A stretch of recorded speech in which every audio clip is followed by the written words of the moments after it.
We are running. Oh, we've been playing games with this phone trying to clear its memory. It doesn't like large files. Anyway, here we've got a lovely old 1970s Yamaha FG300. Look at this old beastie. It's very pretty. Dave brought it over, if I can get it in focus. Oh, it won't do it. Come on, through the thing. Come on, stop looking at the, that's it. FG300. Nippon Gakki Ltd. From the right eras of Japanese guitar making. And guess what? This thing has an incredible good action. Look at that, almost like new. And it's got an interesting bridge down here. I can't remember seeing one of these before. I know that Echo guitars had a metal bridge holding the single saddle piece, but didn't have individual adjustable things. This one's there's been some tweaks along the way. This may have been added, I'm not sure, but I'm not sure if it was original. But anyway, it's there, and it's working pretty well. You can see that the peg holes have been notched or slotted to ensure a better break angle. And some people might get very upset by the fact that, if we're honest, the strings here are touching the nuts on the far side of those bolts. But that's the way it is. It's certainly not upsetting or affecting, so come on, like, not affecting anything here. We've got a little thing like a little tiny bit of lift there, but that's minor. Otherwise it plays nice, great.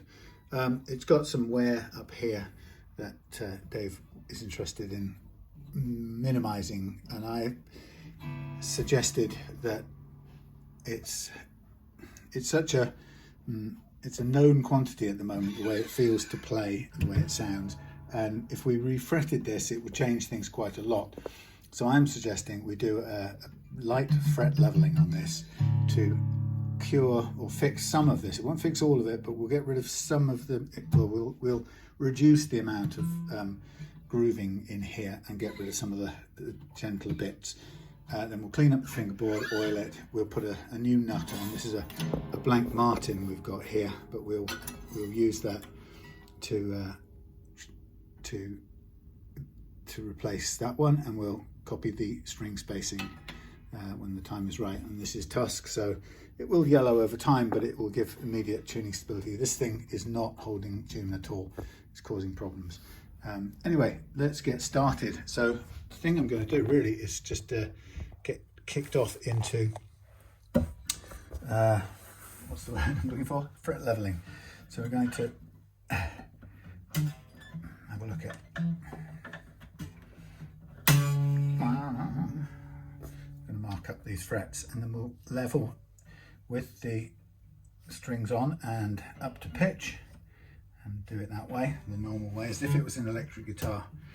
Hope you're all keeping well in the mad world we live in at the moment. I was just listening to the news coming in, and the president of oh god, was it Slovakia, oh, which place? Anyway, he was saying NATO must shoot down Russian jets, and of course everybody in the world immediately gets terrified. Understandably, it feels like a huge escalation. You know, that mean world war. Well, yes, you know, there's some risk of that, but what you've got is a country that's currently making those incursions because they are calculating a lack of stomach for risk on the part of the Western alliances, and that has always been the sort of Russian way. And you know, very often sometimes you can argue it's the player who has most to lose that has the greater risk aversion, and it's understandable. You know, if you imagined, you asked average people tonight, go up and down the country of Great Britain, hey, this Russian bully has attacked our made a fighter jet incursion into NATO airspace. A couple of years ago, Turkey felt entitled to shoot down a Russian aircraft that did that. Why doesn't NATO do the same now? And up and down this country, people would be horrified. Because right this second now, there's nothing in there immediate on the horizon tonight that would they couldn't imagine switching over from a quiet night in front of the telly with pizza, or you know, trip to the local with their mates for a few pints, or a night out on the town or whatever. They couldn't imagine that, switching from that to facing a kind of I don't know, what was that thing, you know, the Cuban missile crisis, you know, to go into this sort of brink of war, geopolitical knife edge.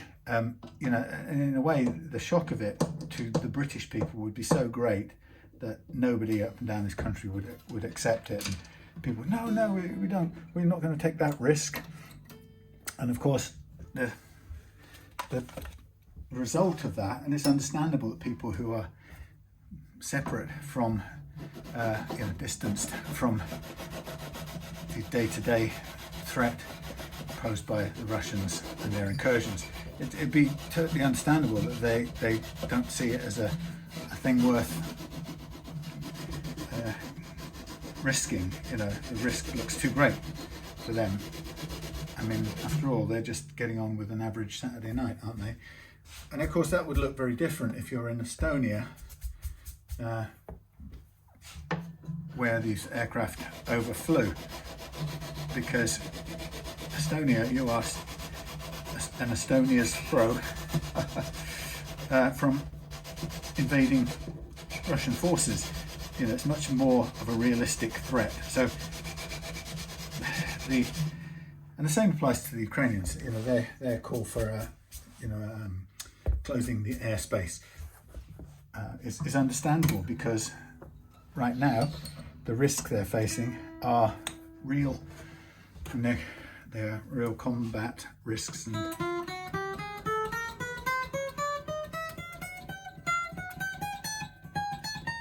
of course, they're being currently their towns and cities are being slowly destroyed by the Russians. So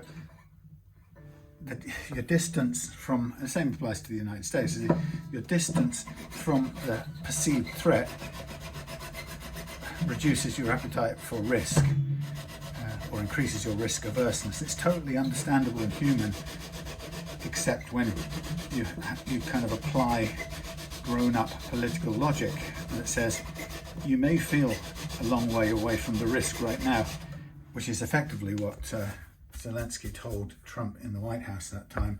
You have the luxury of being having an ocean between you and this problem at the moment, and that's absolutely correct. And that is a luxury, and it means that it explains why the Americans, a lot of Americans, are very risk averse and do not want to risk you know, provoking, inverted commas, the Russian might, the might of the Russians, or the military response. So the further away we go, the less immediate the problem is, the less smaller an appetite for risk we have. And you say to yourself, that's a natural human thing. How do we go about changing that so that we don't end up with the situation that we're currently heading towards, which is, you know, we will keep avoiding that risk, and in doing so keep encouraging Putin to push further and further in the confidence that we will not move to restrain him in any way that involves military risk. So And I guess, you know, everybody throughout history has encountered that situation. And we know full well that the people before the Second World War went through exactly that in deciding when do we intervene, or how long can we stay out of it.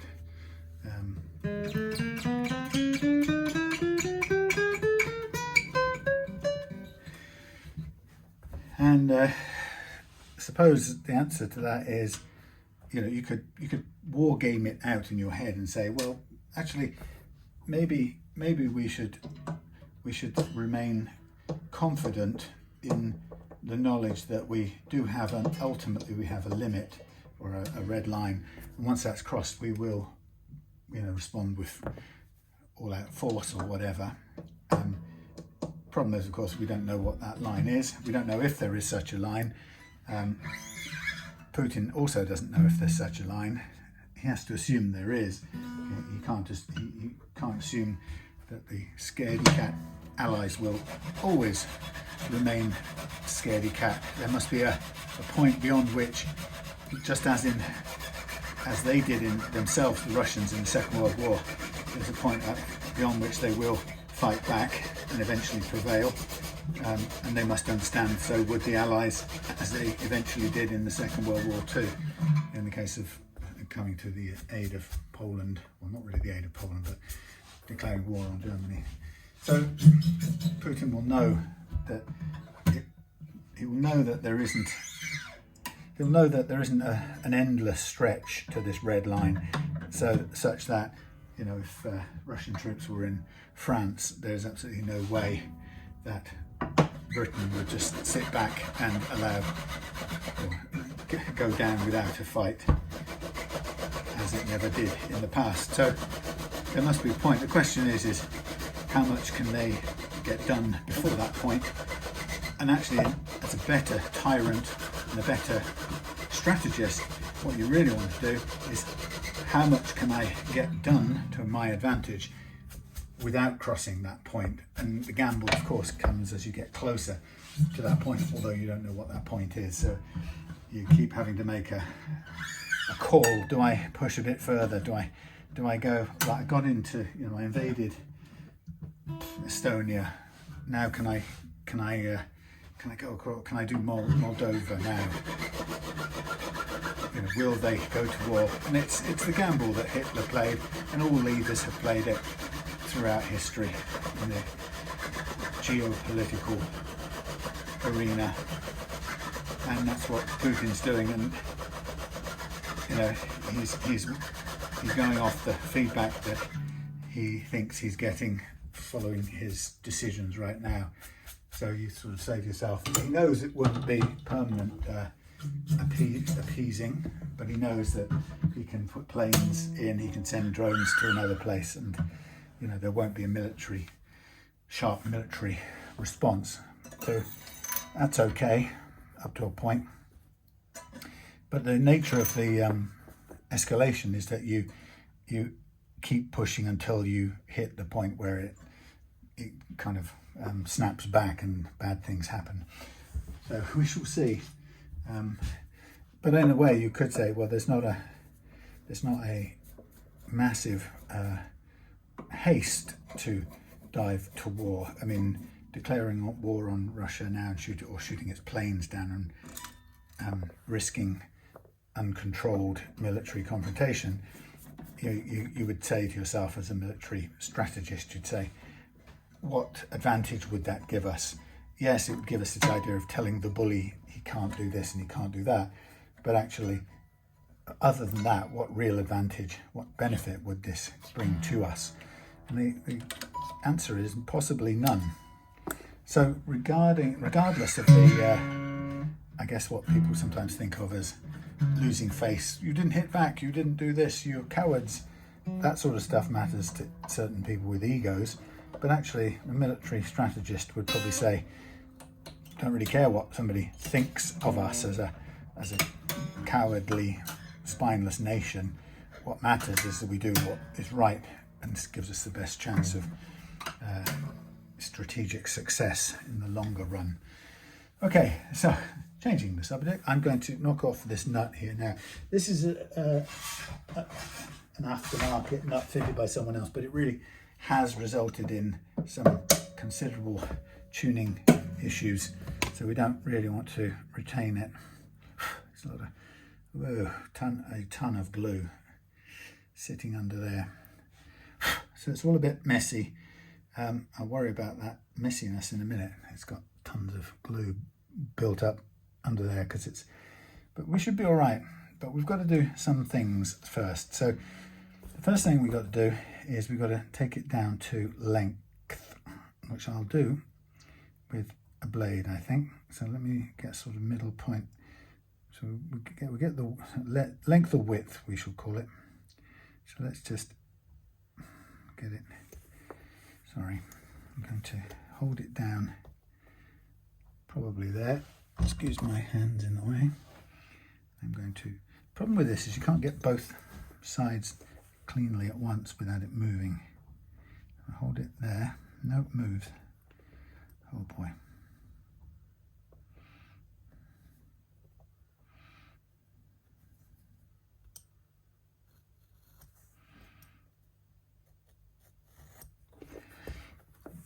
Okay, so there's a mark and there's a mark. So I'm going to go and cut that flat on the thing over here.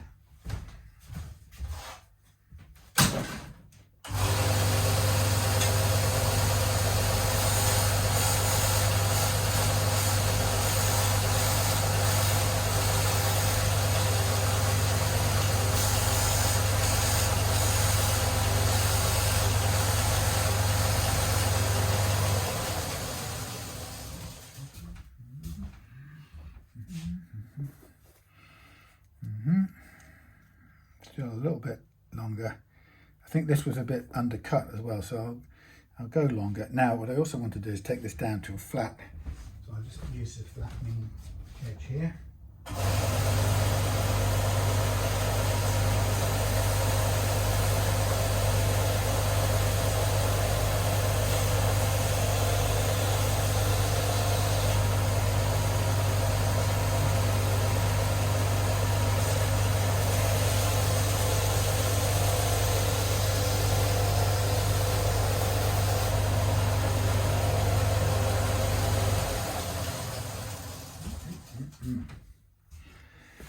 Right, at this point I've now gone off a bit of a thingy, I'm not sure what the word is, a bit of a sideways tilt. So I'm going to do this by hand. Should have done it by hand really. Sorry boy. Right, let's put that there. Let's get this straightened out at the bottom.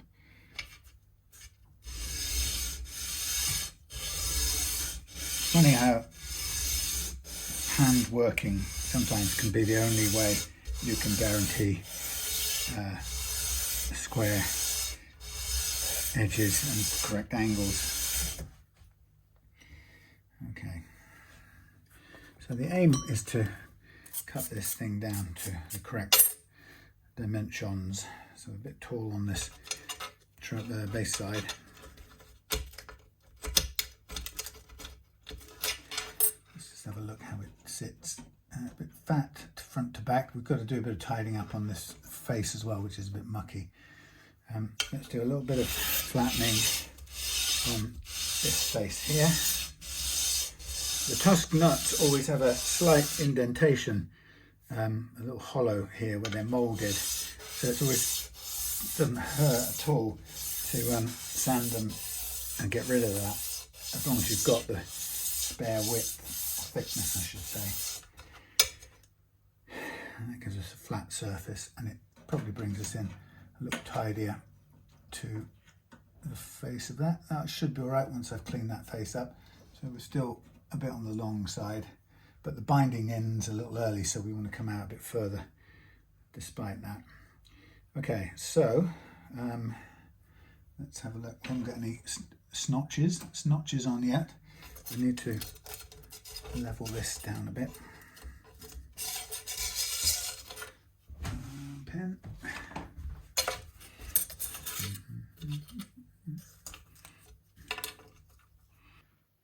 Honestly,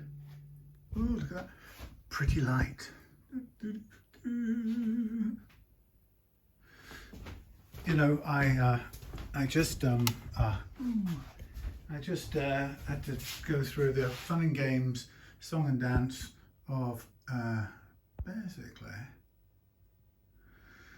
making sure that my phone emptied its stupid memory, and I think I've got enough time to complete this guitar. So you missed a bit because it conked out. So what I've done in your absence is I have redone, made a new nut.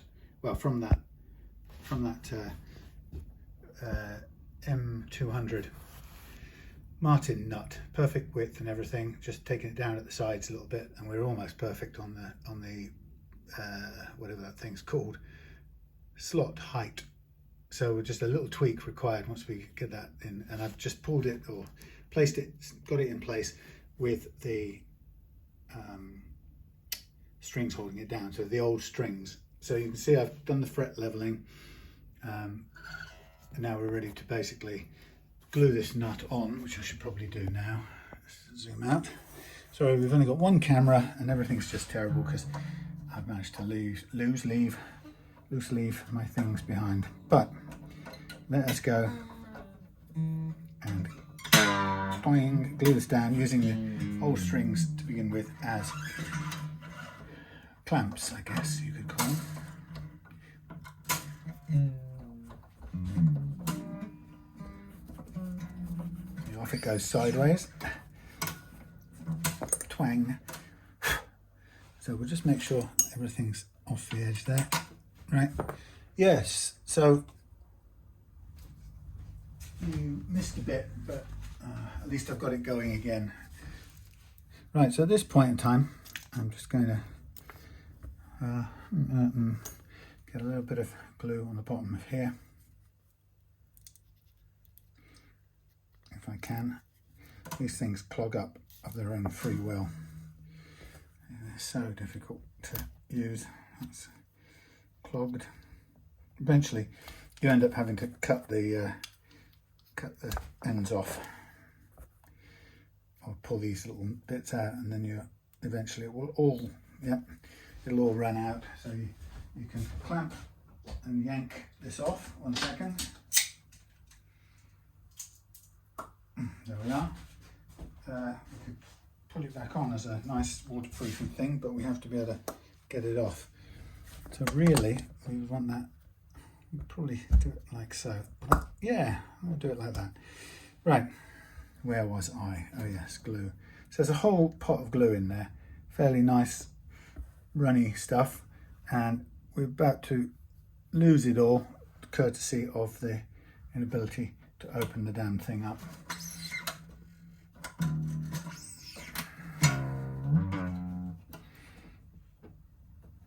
Make sure that's where it should be.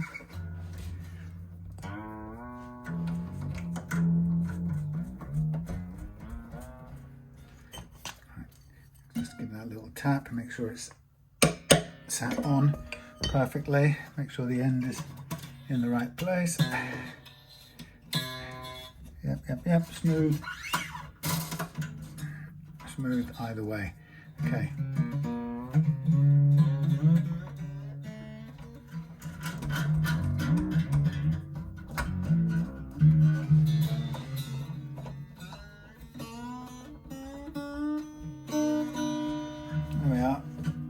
Just glued on. Now I can let's put that back on, and we'll put that on as well. I'll remember next time to pull it off that way. Okay, so that is the new nut on. The next thing we're going to do now is sort out the recrowning. Come on, recrowning.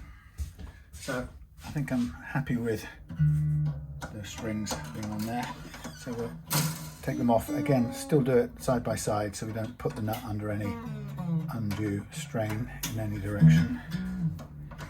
So we're going to lightly scrape the fingerboard here. It's pretty mucky after many years of playing, and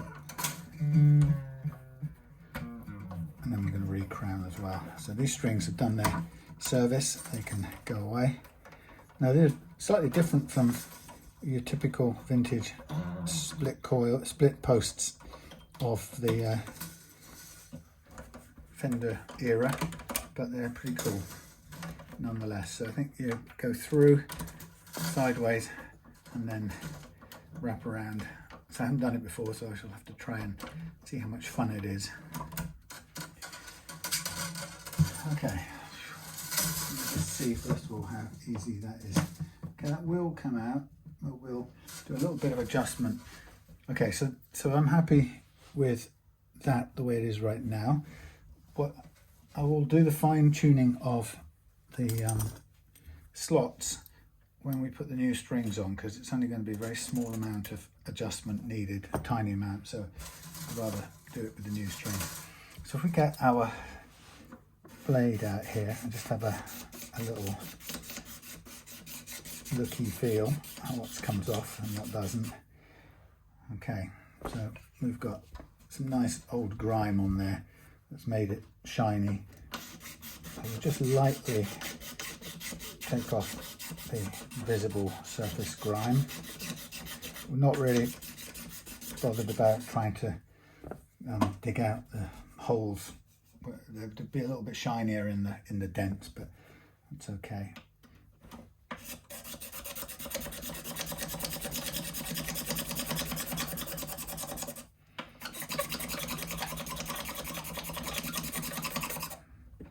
So I'm just keeping it quite light, and we'll get some oil on there when we come to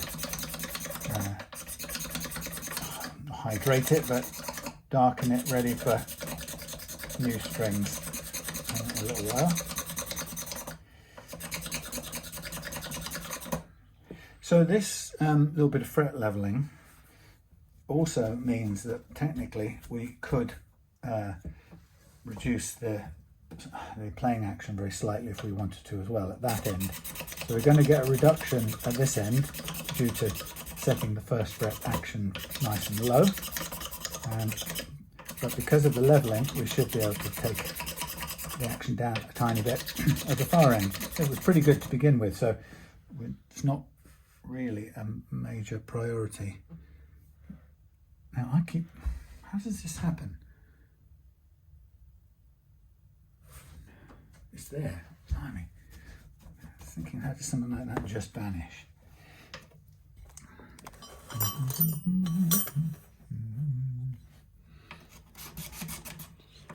don't know if you're focused or not, but let's hope you are.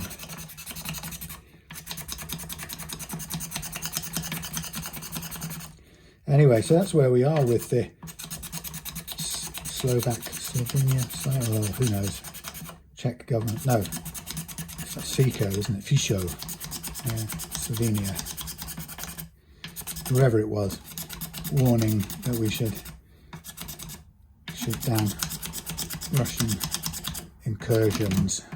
Of course, you know, you do it once and either you're in global meltdown, full-on war, or you're not, and then you find out quickly. And if you are, then you're going to get there anyway, I suspect, at some point, because you don't really have any alternative. You don't have any control over what someone in Putin's position is going to do. And that's, unfortunately, the situation we're in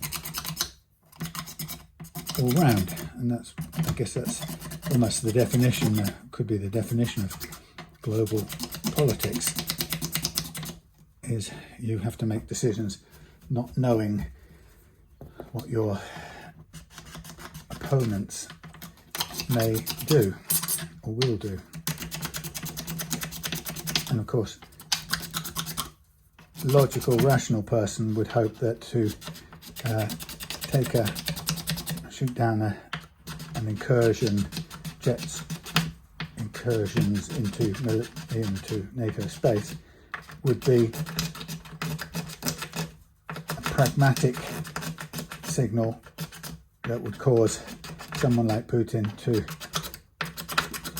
just put that down on the you know, the war plan says, okay, there's where the red line is. Better not do that unless we're ready to, you know, go all out. Or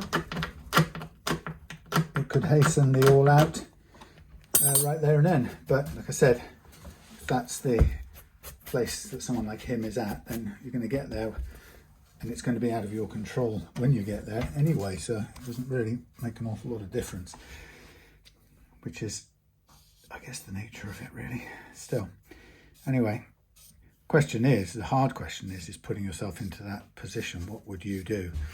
And in some ways it might be, if you gamed it through, you could say to yourself, what are the advantages and disadvantages of leaving Putin to think we're so terribly afraid we're not responding to any of his blatant provocations? So, you know, on one hand, Putin and his military chiefs would probably be thrilled that we didn't make any response, and perhaps they would read it as, look at those powerless, gutless, divided Westerners. And of course, if we were gutless, divided Westerners, then he'd be right, and he would carry on doing things, further escalations and provocations, and would either confirm our inaction, would either confirm his estimation, or his general's estimation of NATO, or challenge them.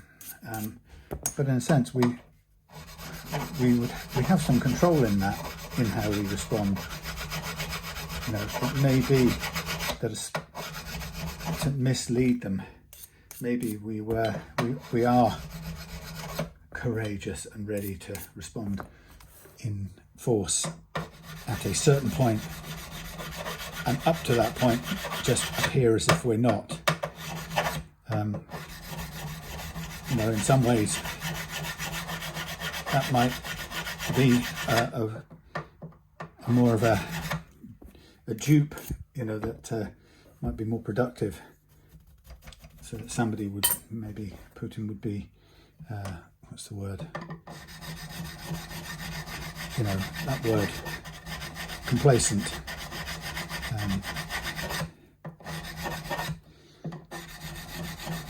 You know, maybe it doesn't make a blind bit of difference, because maybe countries or groups, alliances like Europe, maybe they don't do anything until it's too late. It's, you know, right at the kind of extreme end of things, as in the Second World War. And, you know, maybe it takes the West to far too long to react, but when it does, its innate strength eventually comes to the fore, as it did in the Second World War.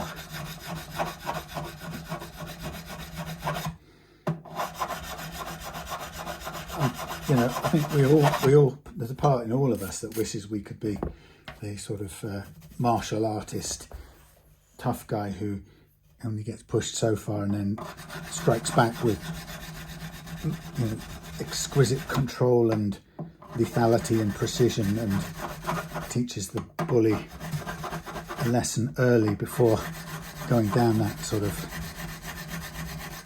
massive conflict and costly conflict. And maybe that's just a fantasy world that we all live in when we think of how we'd like to conduct ourselves. But civilizations, from what I've seen, instinctively, I don't think they conduct themselves like that. You know, the more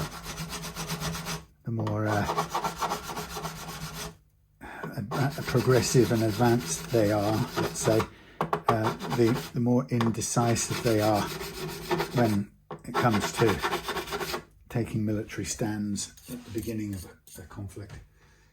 It's just what I've seen from the little bit of history that I've had available to me since, you know, since I've been alive on this planet. Right, just going to do a little tiny bit more scraping. And that's just to clean up as much of the shiny bits as we can. Of course, the funny part of it all is that unless you believe in an afterlife, which personally I don't, and that's my own personal thing, then if you don't, it must be it's a very odd thought to know that somebody who died last week, you know, famous persons, Robert Redford, you know, Robert Redford never got to see how this all turned out. You know, he went before he got to see the play out of you know, Russia's you know, or Ukraine's future. It's very weird to think that, you know, that went, you know, what matters so much to us now is quite simply irrelevant to him because he's gone. You know, and like I said, of course, if you believe that he's sitting up there at the right hand of somebody looking down, then that's different. But if you think it's the end, then he came and he went and never knew how it ended.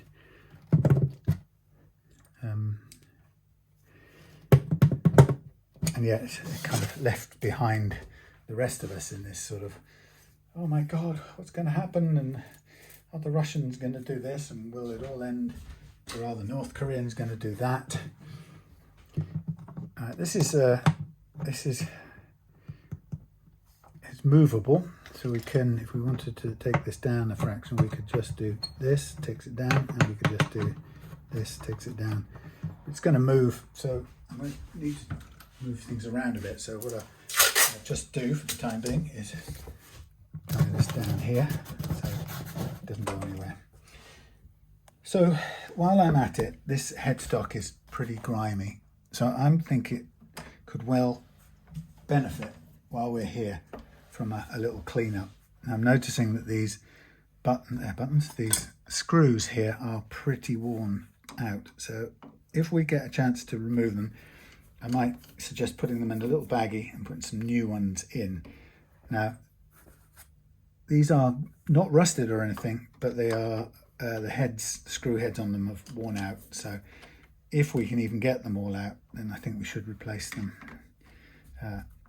Just because they're, sooner or later they won't come undone. And that would just be a pain. I've got the means to pull it apart and get out a rounded off screw, but not everybody has the time and the tools for that. So that's come off okay for now. So this is just a cosmetic bit. We've gone to the trouble of, you know, setting this up, lowering the action a tiny bit, getting rid of the wear grooves, and now we're into a bit of cosmetic headstock cleanup, just because these have been tightened up a long time ago, very tight.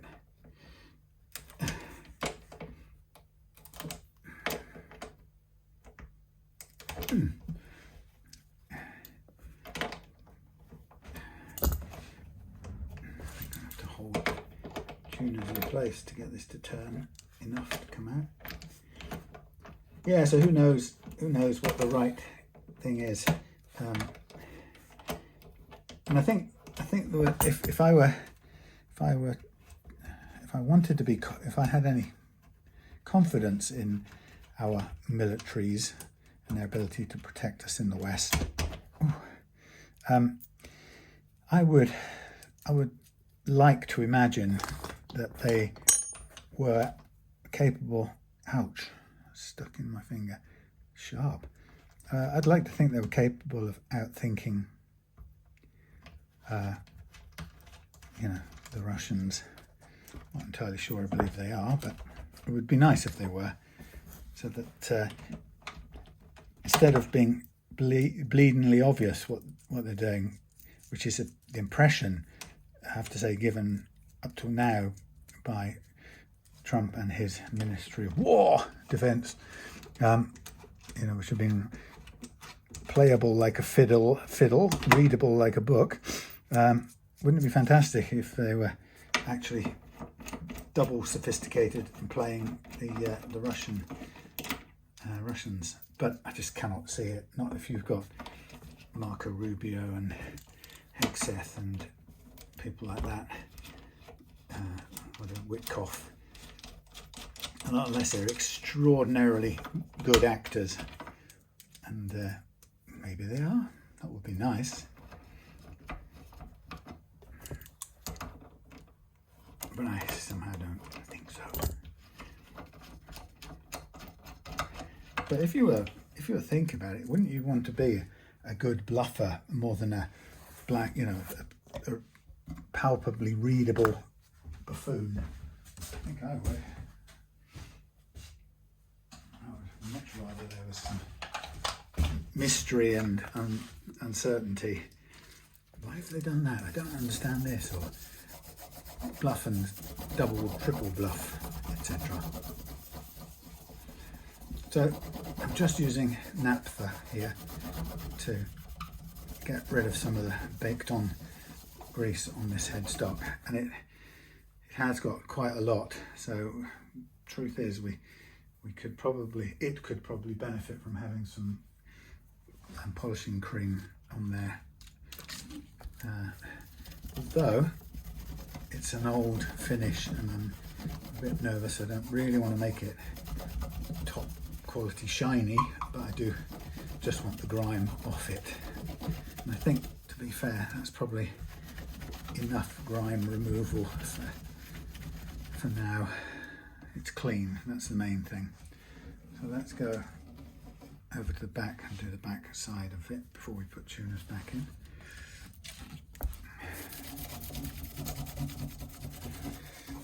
Anyway, that's where we are in the bizarre world of global stuff. And of course, on top of that, we've had the terrible spectacle of Charlie Kirk being murdered in public, in front, presumably, I think, in front of his family, which is grotesque. Whatever you believe in, whatever your ideology or points of view are, you know, to think it's okay to take someone out like that, commit murder, it's just terrible. Terrible.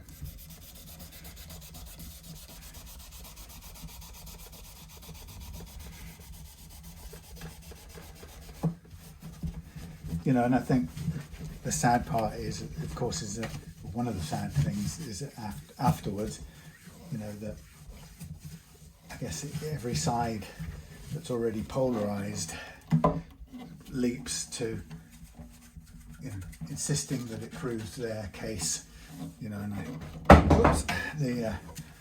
the Republicans being certain that it was a cartoon caricature lefty who'd done it, and the lefties kind of leaping up and down with glee to discover that it was more, so the person was more like a righty than a lefty, and you know, that sort of,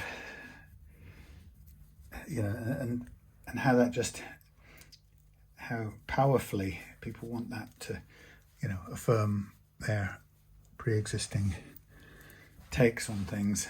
It's a very unhealthy, on top of the fact that a human being was unalived, as they say on YouTube's. Very sad, destructive. You know, and I the more I see these things, and the more I go and comment, and then, you know, people going, you assuming if you say you didn't like this, or you're upset or sad about that, then people will assume you're, you know, a lefty or a righty or something else, a category that suits their understanding or their reading of the world. And I just think that I keep hearing that more than I hear sometimes what's being said. That I'm seeing the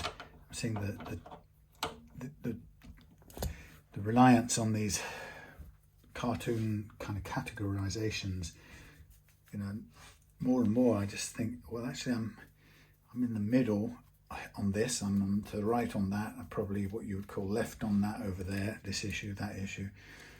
And I think that's all I can feel. I feel like holding on to is that no group or position seems to me to summarize or stand for, conveniently stand for everything I think of. So, you know, when I've voted, I've never felt very comfortable voting, simply because there is no party that I would align to that I would immediately go, oh yeah, that feels like a natural grouping for me, where more or less everybody there has similar views. It absolutely doesn't happen for me, and I'm sure for a lot of other people.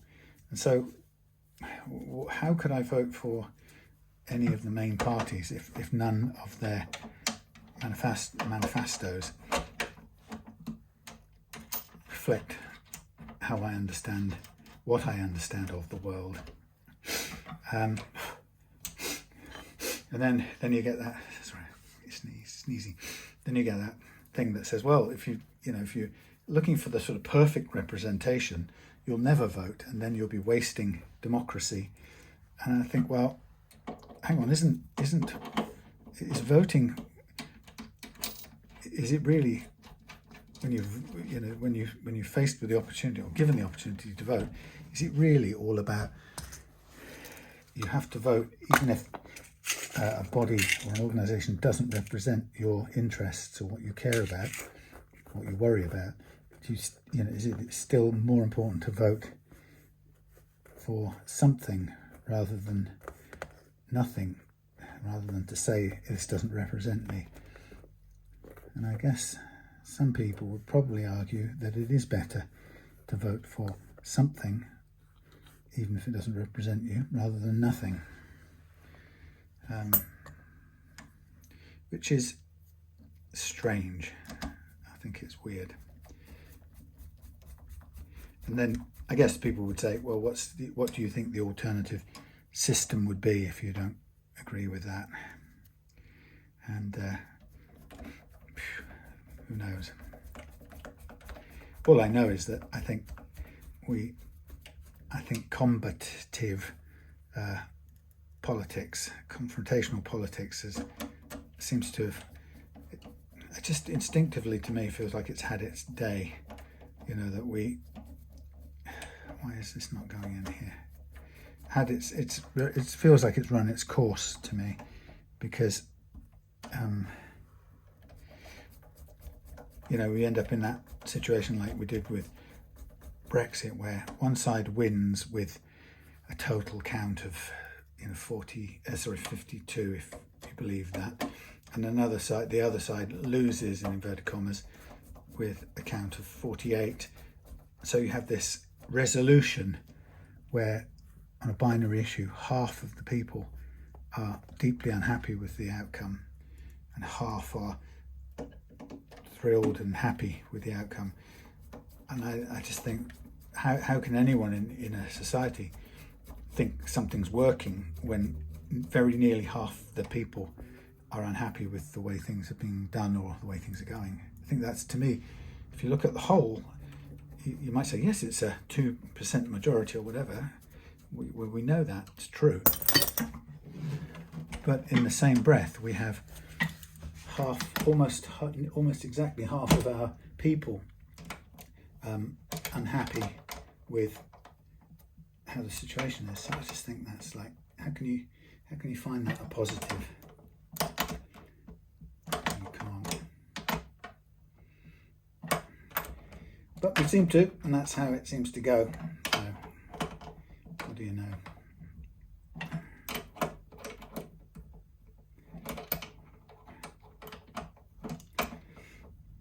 Again, I suppose people would always ask, well, what's the alternative? And I suppose the alternative is some sort of proportional representation or something like that. I don't know, but it feels like we need to do something different. Oh, tip them all over. Right, these original 3 for the thing that covers up the thing. Truss rod cover. Let's just put those on. Oh, we are there. We are there. Let's have a look. We are on.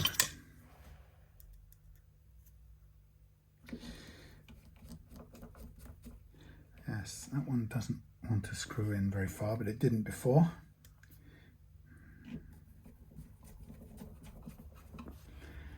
There we are. Okay, so next bit of the thingy, I've got, by the way, I'll keep those original screws since they're originals. I'll put them in a container of some sort and take them back with me.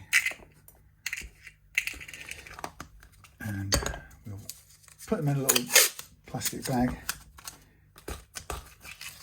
Okay, so what I'm going to do now, next, off camera I think, is I'm going to mask off all of this fretboard, and I'm going to then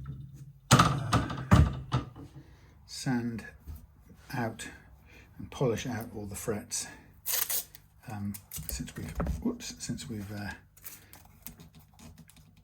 leveled them and recrowned them. So this is boring and it's been seen on a million other videos, so I'll save you that.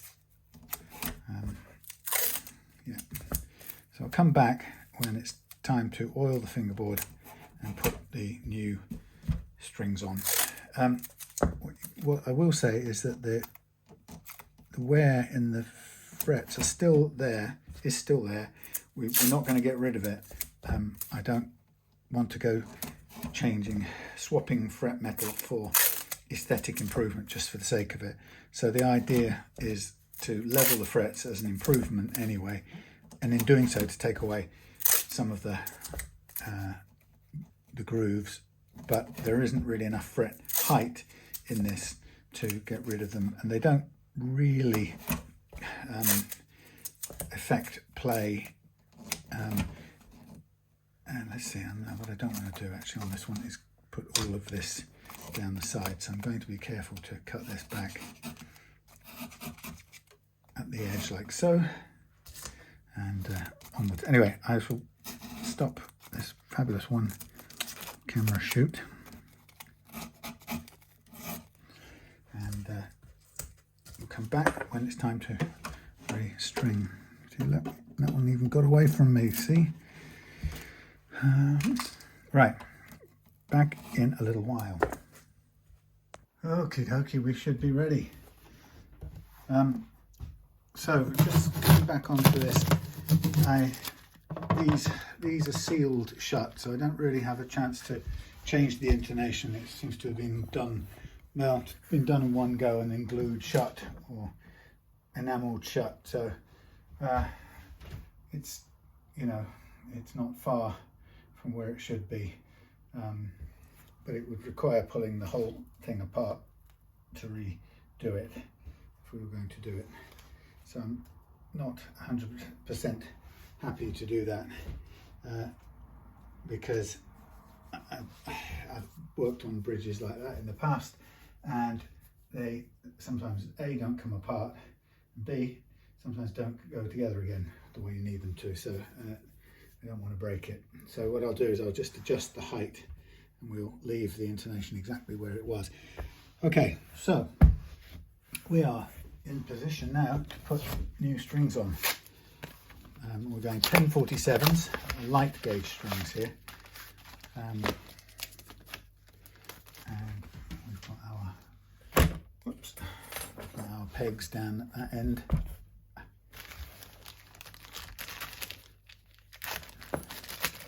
Phosphor bronze Daions. So we'll put them on, stretch them out, tweak the action to the best it can be, and that'll be. It's a Saturday night. I'm going to go home and get something to eat. Not too late. I had a new customer dropped round this afternoon with his son and daughter, but with his son's Encore straps, which had basically fallen to bits after been played for a long time, and then the son having a go at doing some improvements, and then eventually pick up some come adrift and this and that. So it's going to be good fun building that back up completely from scratch, and it'll be a nice rebuild, and I'll be putting into it any spare parts I've got that I can help to make it a nicer guitar than it was, and then of course giving it a really nice setup. Now let's have a look. Oh, how do we do this? This is so odd. I'm going to do it like, I'm going to pretend I've done this before, which I haven't. I'm not going to pretend, but I'm going to cut two past the thing, and then we sort of seem to just have, we've got no downwards thing. We can't do a downwards thing, so we can do an across. So we can do a jamming across thing, like so. And then let's see if we can go over the top of it once and under it once. Let's see if we can do that. I might then get the electrical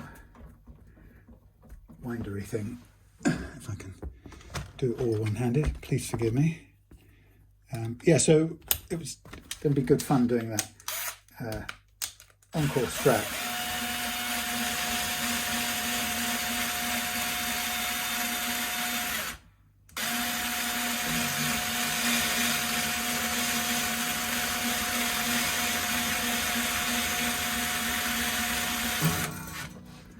Okay. So I went two pegs past the post. So right, 1 and 2. Yeah, that's sort of what I normally do with these split post things, but it's slightly different. So I'm going. What am I doing? I'm going up, over the top, underneath.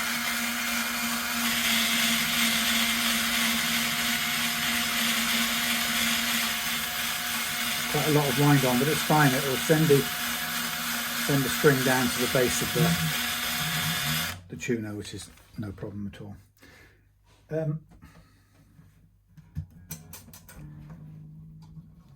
Yes, so yeah, looking forward to doing that setup for young Will. And then I think we were discussing that I think he's interested in a new guitar at Christmas, so we discussed what kinds of guitars he liked. I think he's a Les Paul fan.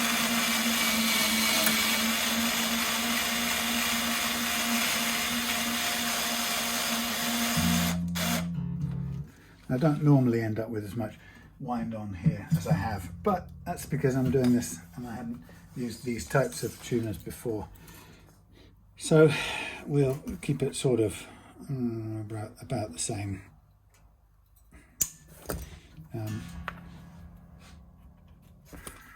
We'll do it left, right. I don't know this.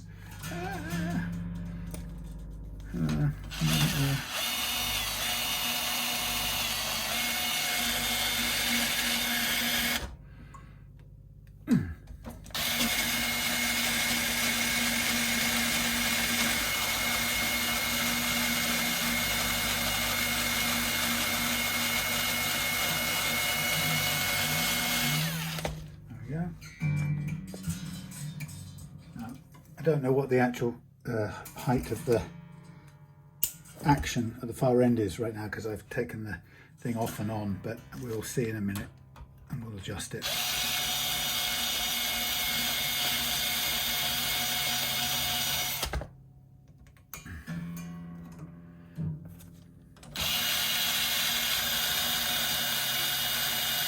Yeah, so I showed Will's dad a whole load of Thomann Harley Benton guitars, which I think for a starter, first Les Paul style guitar is a really good start point. So it's just pointing out that if you went for one of those and a setup, and or maybe a pickup upgrade of your choice,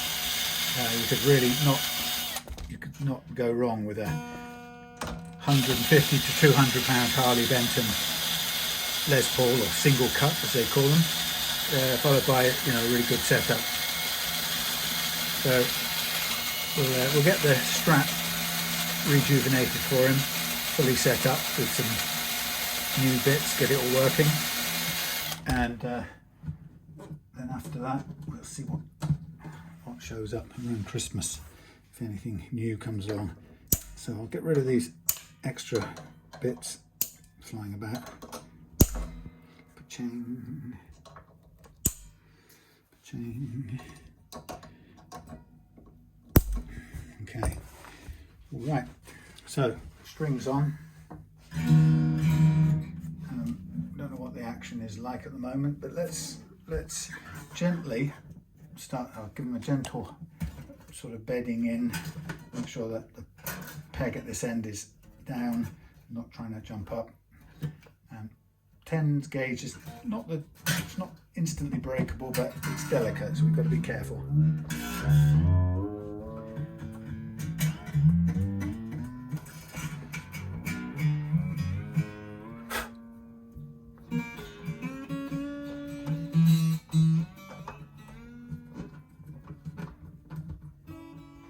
So we'll go up to pitch, and then we've got to concentrate on a little bit of adjustment on the slots.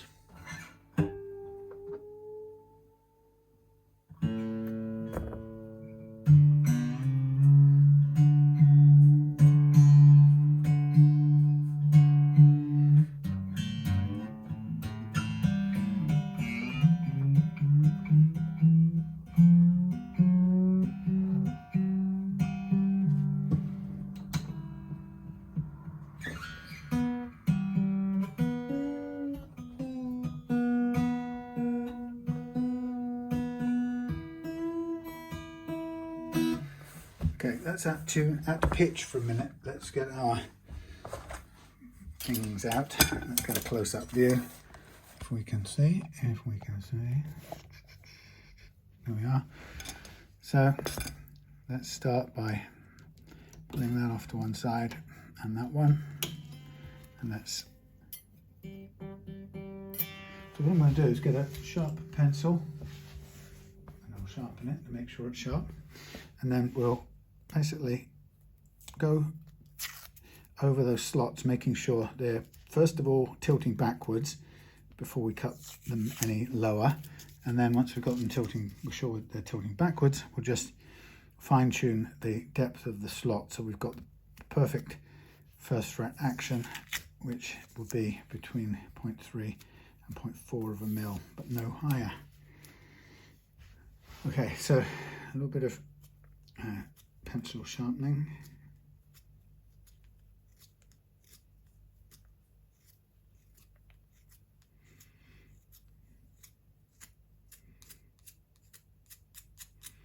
And really sharp, go right inside the slots. Thank you.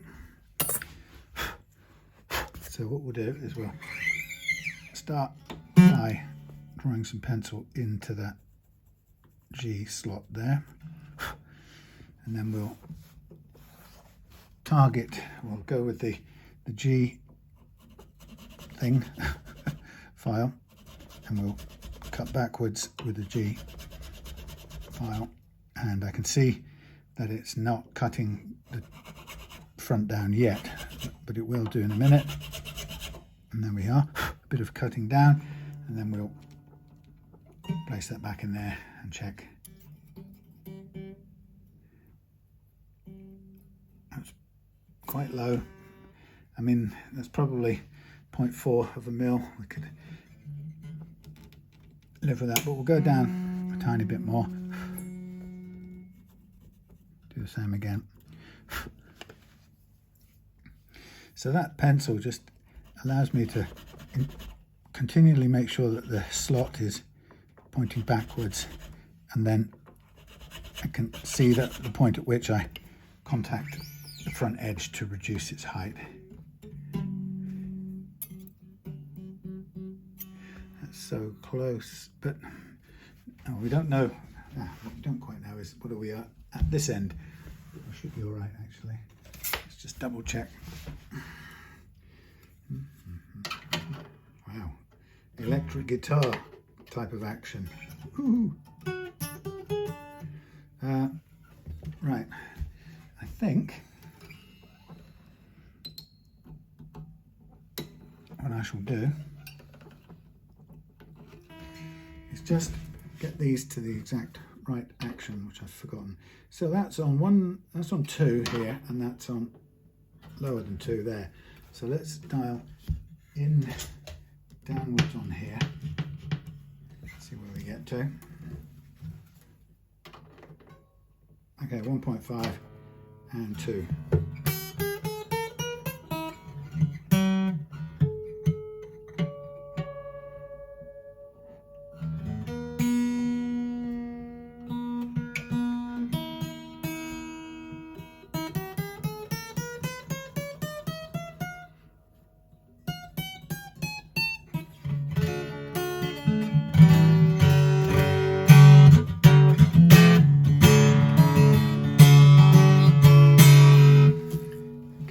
Nice and low, you can leave that where it is. Let's come back to, sorry you didn't see any of that because I was messing about down the other end. I'm so sorry, you heard it though. Okay, let's come back off there. Let's just double check. It's extremely close.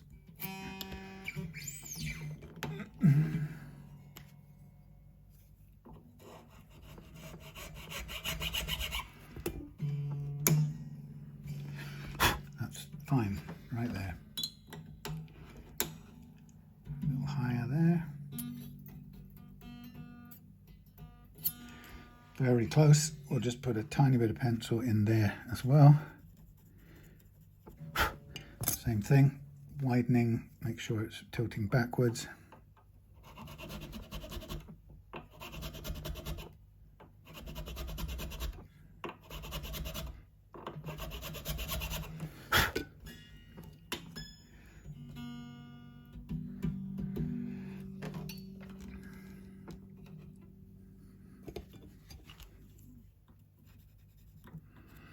Okay, yes you can see, yes you can see.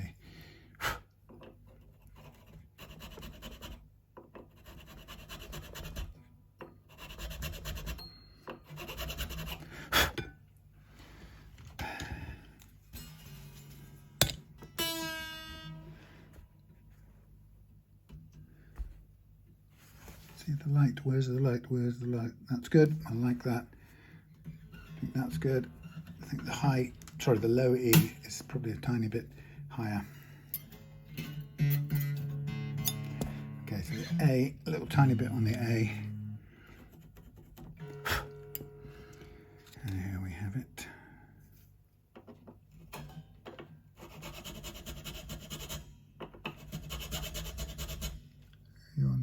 Oh, you can see, maybe you can't, maybe you can.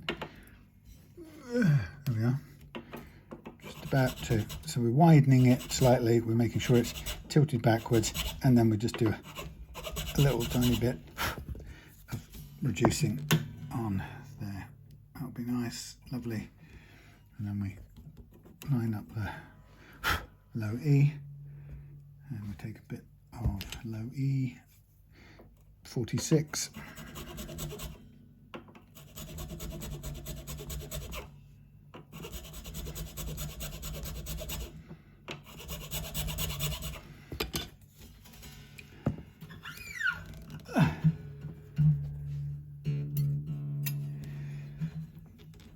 Always the low E is quite hard to do because it's got quite a lot to move. So sometimes I kind of go in and use a 36 instead of the 46. It's got a bit more cutting power. So we just kind of help to get it on its way a bit.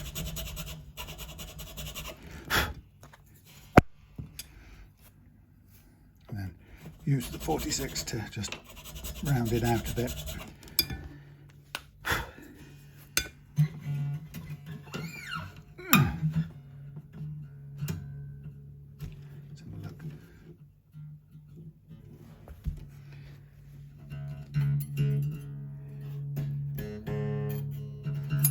a bit high. Not far though. Once we've done that, we'll do some stretching and that will be our lot.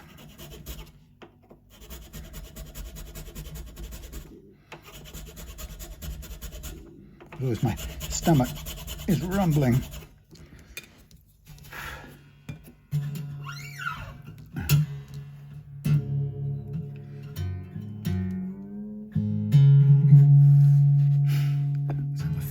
Let's have a feel.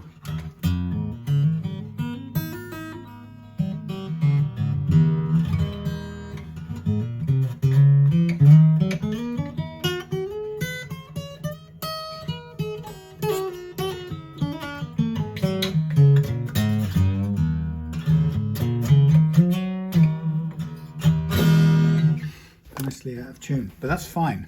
So we're good. I'm going to zoom out and we're going to do stretching. Up you come, I saw you trying to pop out there. So stretching, thumb and forefinger, get the slack out of these strings. There'll be a lot. See? Tons of slack. We'll get this stretched out and then be ready to take it home.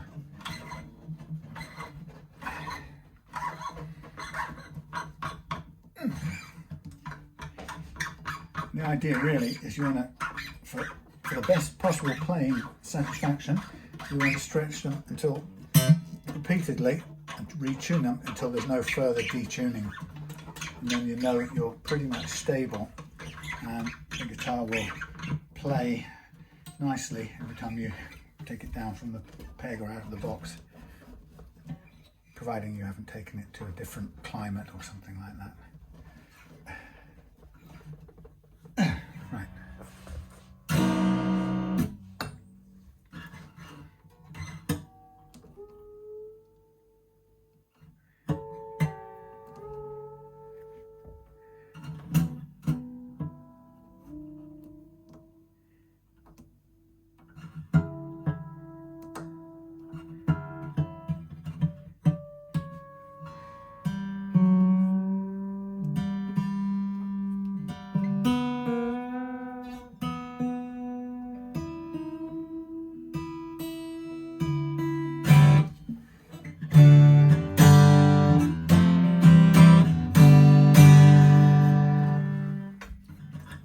More stretch down this way.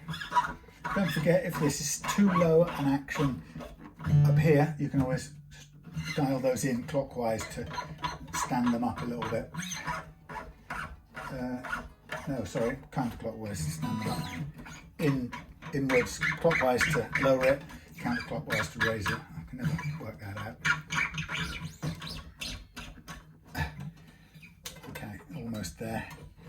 It's really great to see an old guitar in this condition. I mean, playable. It has been notched a little bit, and but basically there isn't a lot of deformation going on, which is great to see.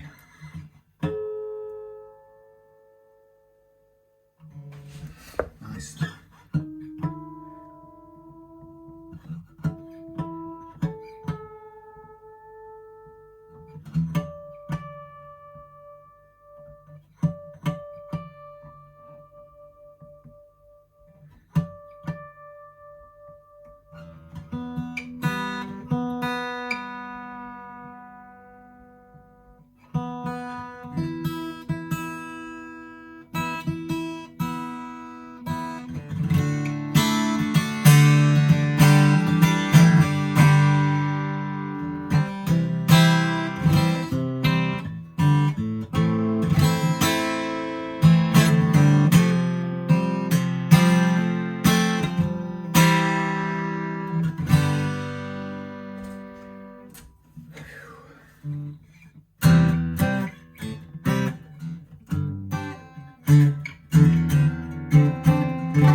easy, really. Well, there we have it. That's it for Saturday night at the workshop, ladies and gentlemen. Thank you for your patience while I messed around with the memory of the phone. Bit of pencil on there, but no, pencil and the slots never hurt because it's graphite and it works as a lubricant as well. So that's going into tune nice and easily, nice and low, really low at both ends, easy to play. Tons of life left in this. I mean, look at that low action. That really is electric guitar territory down there. See that? Now, you might not like that, in which case, counterclockwise with the adjustable bridge. Half a turn each, try it again, a turn, see what you like. Can't go wrong with it. So there we go. Thank you for watching. See you soon for another guitar. I don't know what the next one is. I brought one up here. We probably be, might well be Will's Encore Strat. See you soon. Thank you for watching.